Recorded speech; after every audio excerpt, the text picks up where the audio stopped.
வீட்டுக்கு கூட போட மாட்டேங்கிறாங்க. ஃபோன் பேசணுன்னா கூட யார்கிட்டயாச்சும் பேசினா கூட எனக்கு கேட்டு தான் பேச வேண்டியது. புள்ள பேசின எவிடன்ஸ்லேருந்து அந்த புள்ள எனக்கு அனுப்பின ஃபோட்டோலேருந்து அந்த புள்ள இருக்க சாட் வரைக்கும் அந்த புள்ள வாய்ஸ் மெசேஜ் வரைக்கும் என்கிட்ட எல்லாமே இருக்குங்க சார். அந்த புள்ள சொன்னது அவனை நீ மறந்தால் தான் உன்னை வீட்டுக்கே நாங்கள் கூட்டிகிட்டு வருவோம் அப்படின்னு சொன்னாங்க. காதலியை தன்னிடமிருந்து பிரித்து அடைத்து வைத்து கொடுமைப்படுத்துகிறார்கள். 100க்கு போன் போட்டு புகார் அளித்த காதலன் சிம்மை எல்லாமே பிடிங்கி அவங்க அத்தை வீட்டில் உட்கார வச்சிட்டாங்க சார். மெசேஜ் பண்ண முடியாது. பாத்ரூம் போனால் கூட பின்னாடி ஒரு ஆள் வராங்க. அந்த அளவுக்கு பண்ணி வச்சிருக்காங்க.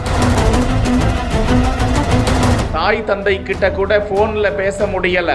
பெண்ணை காவல் நிலையம் அழைத்து சென்று நடக்கும் விசாரணை. கோவை மாவட்டத்தை சேர்ந்த 23 வயதான அந்த இளம் பெண் தனியார் நிறுவனத்தில் பணிபுரிந்து வந்த நிலையில் இளைஞர் ஒருவரை காதலித்து வந்தாராம். இருவரும் தங்களது காதல் விவகாரத்தை வீட்டில் பெற்றோரிடம் தெரிவித்துள்ளனர். ஆனால் பெண்ணின் வீட்டில் காதலை ஏற்க மறுத்ததோடு அத்தை உறவு கொண்டவர் என கூறப்படும் துடியலூர் பகுதியில் உள்ள ஒரு வீட்டிற்கு அவரை அனுப்பி வைக்க அந்த வீட்டில் அவரை 4 நாட்களாக சிறைப்படுத்தி வைத்திருப்பதாக அந்த பெண்ணின் காதலன் காவல்துறையின் அவசர உதவி எண் 100க்கு அழைத்து இது குறித்த தகவலை தெரிவிக்க விரைந்து சென்ற காவல்துறையினர் அந்த வீட்டில் இருந்தவர்களிடம் விசாரணை மேற்கொண்டனர். காதலித்த இளைஞனின் வழக்கறிஞர் அந்த பெண்ணிடம் போலீசார் விசாரிக்கும் போது வீடியோ எடுத்து அந்த தகவலையும் பகிர்ந்திருக்கிறார். தொடர்ந்து துடியலூர் காவல் நிலையத்தில் விசாரணை நடந்து வருகிறதா. நான் ஒரு பிள்ளைய லவ் பண்ணிட்டு இருந்தேங்க சார்.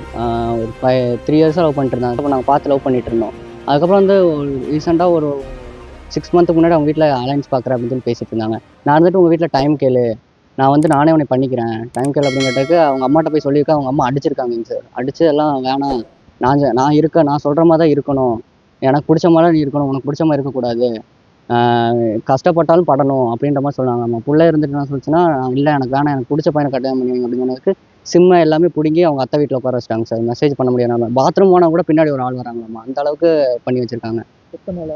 இது ஒரு அவங்க அத்தை வீட்டுக்கு அனுப்ப 3 days ஆகுங்க சார். ஆனால் வந்து அவங்க அந்த புள்ள கேட்டுக்கிட்டே இருக்காம நான் பண்ணிக்கிறேன், எனக்கு அவனுக்கு 1 வருஷம் டைம் கொடுங்க, 1 வருஷம் டைம் கொடுங்கன்னு கேட்டுக்கிட்டே இருந்திருக்கு. அது கொடுக்க மாட்டேன், எனக்கு பிடிச்ச மாதிரி தான் நீ பையனை பண்ணிக்கணும், நாங்கள் இப்போ சொல்கிற மாதிரி தான் பண்ணிக்கணும், அங்கே போனால் நீ கஷ்டப்படுவேன், நீ ரொம்ப மிடில் கிளாஸ் ஃபேமிலி அந்த பையன், நீ அங்கே போனால் உன்னை கஷ்டப்படுத்துவாங்க, உன் நாளைக்கு நாங்கள் பார்க்குறோம் அப்படி இப்படின்னு சொல்லி அந்த பிள்ளை இது பண்ணியிருக்காங்க. 2 days கன்வின்ஸ் பண்ணிட்டு இருக்காங்க நமக்கு சார் எல்லாருமே. அந்த புள்ள நான் ஸ்ட்ராங்காக இருப்பேங்குது. அந்த புள்ள பேசின எவிடன்ஸ்லேருந்து அந்த புள்ள எனக்கு அனுப்பின ஃபோட்டோலேருந்து அந்த புள்ள இருக்க சாட் வரைக்கும் அந்த புள்ள வாய்ஸ் மெசேஜ் வரைக்கும் என்கிட்ட எல்லாமே இருக்குங்க சார். அந்த புள்ள சொன்னது அது வந்து எங்கன்னா அவன் ரீசெண்டாக சொன்னாங்க சார். ஒரு 2 நாளைக்கு முன்னாடி சொன்னான், பாய் கிட்ட கூப்பிட்டு போகிறாங்க, ஜஸ்ட் மந்திரிக்காவாக இருந்தால் 1 டைம் கூப்பிட்டு போனால் போதும், இன்றைக்கும் கூப்பிட்டு போகிறாங்கன்னா அந்த புள்ள மைண்டு சேஞ்ச் பண்ணுறதுக்கு தாங்க சார் இருக்கும்.